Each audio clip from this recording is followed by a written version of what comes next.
Fletcher here, and welcome to episode 6 of Deconstructed, a retro set review where we take a look back at Magic the Gathering history through the lens of a single constructed set. Today, we will be talking about the last set in the Tempest block, Exodus. Released on June 15, 1998, Exodus was designed by Mike Elliott, Bill Rose, and Mark Rosewater. The expansion symbol, a bridge, represents the theme of the set, which is the Weatherlight's escape from Rath back to Dominaria. Thankfully, the storyline for Exodus is straightforward and not confusing like all other previous sets. It is a simple linear run as the team races from Buelher's stronghold back to the planar portal, which Urtai has been working to fix. We open Exodus with Urtai negotiating with Lina, a Soltari emissary.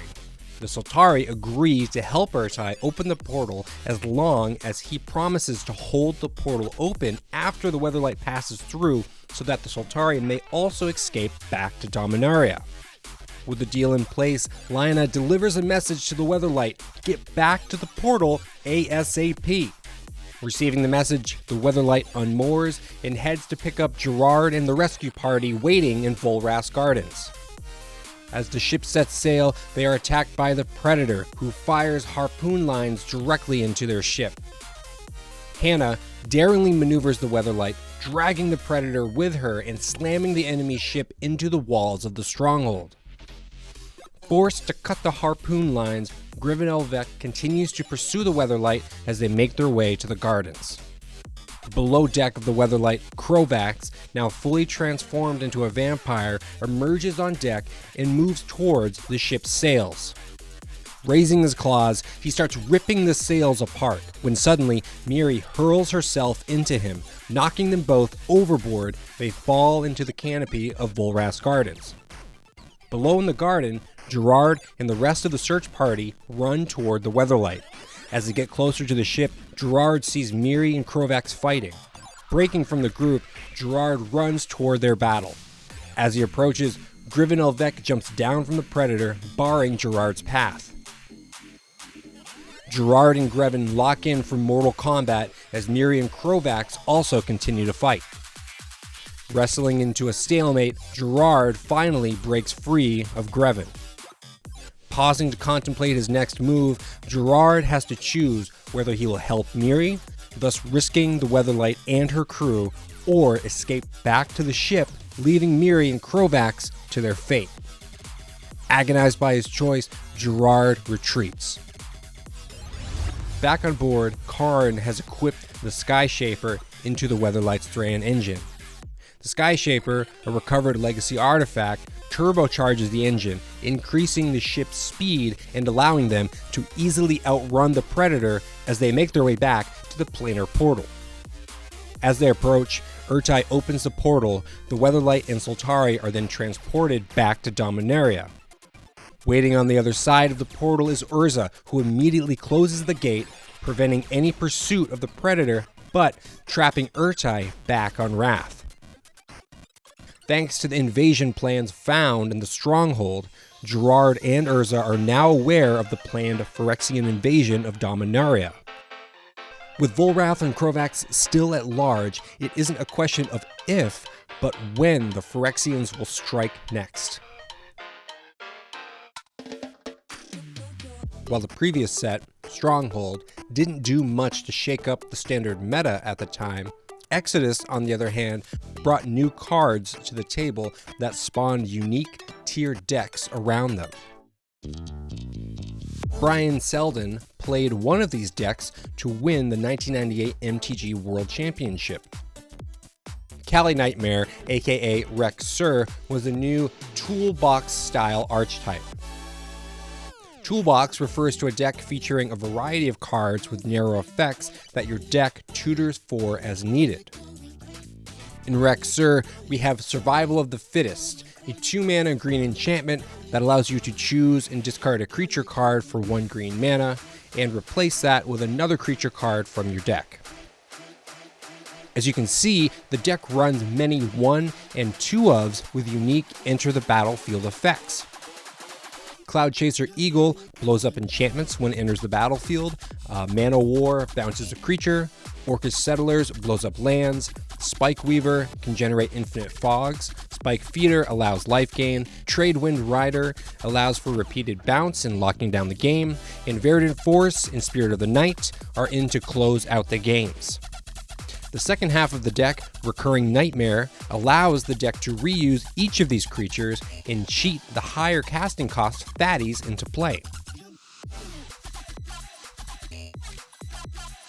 In second place, Ben Rubin played a Sly, Dead Guy, Mono Red deck, which remained unchanged and featured no new Exodus cards. Let's join commentators Brian Weissman and Chris Pikula for the first game of the semifinals, now in progress. John Finkel's leading 18-15. Any draws? Ball lightning.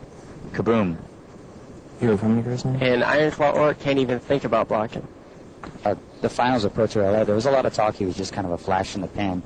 But obviously he's in the finals here. He's kind of proven himself, hasn't he? Yeah, but whenever anyone's in their rookie season, somewhat of a attitude on the Pro Tour that maybe it was a fluke when they have their first good finish, but even though he's not going to be able to win the Rookie of the Year award, he's still definitely proven in just his first season that he's a force to be reckoned with on the tour. Don't see it. Is that ball lightning? Oh, my! That's it. Wham. Ben Rubin has defeated John Finkel. John Finkel goes down 3-1, so Ben Rubin advances to the finals. Wow.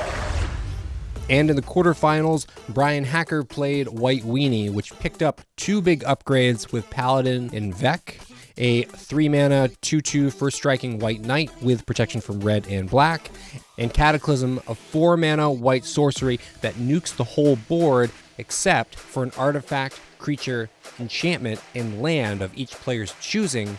Was a very versatile card for both offense and defense. The versatility for defensive board control and offensive resource control put this White Weenie Shadow Imperial Armor deck into the top tier of the format. The world's top 8 also featured John Finkel, Alan Calmer, Scott Johns, Chris Pikula, and Raphael Levy, all who were either playing copies of Rex Sur, Sly, or White Weenie. Wizards ended up pulling Randy Bueller's Mono Blue Draw Go deck from 12th place to avoid printing a duplicate deck in the Gold Border 1998 World Championship deck run. While I was unable to find a photo to confirm this, the Wizards archive states Randy Bueller's name was misspelled on the deck box, which I think would be very unlike Wizards to do. Guaranteed more fun to play than to play against, Randy's deck ran over 20 counterspells, and Randy boasted about winning games while never tapping for mana during his turn. Truly an idyllic situation for any blue mage. Moving on, additional cards worth highlighting from Exodus include Oath of Druids, the most broken of the Oath enchantment cycle from Exodus, which spawned a blue-green control deck around it. Oath of Druids is a 2-mana green enchantment which allows the player with the least amount of creatures to reveal cards from the top of their library until a creature is revealed, and then that creature enters the battlefield. The Oath of Druids deck had a limited amount of creatures to ensure you always had a great hit from the Oath of Druid effect. The rest of the deck was packed full of counter magic, card draw, and Gaia's Blessings to reshuffle the graveyard into the library.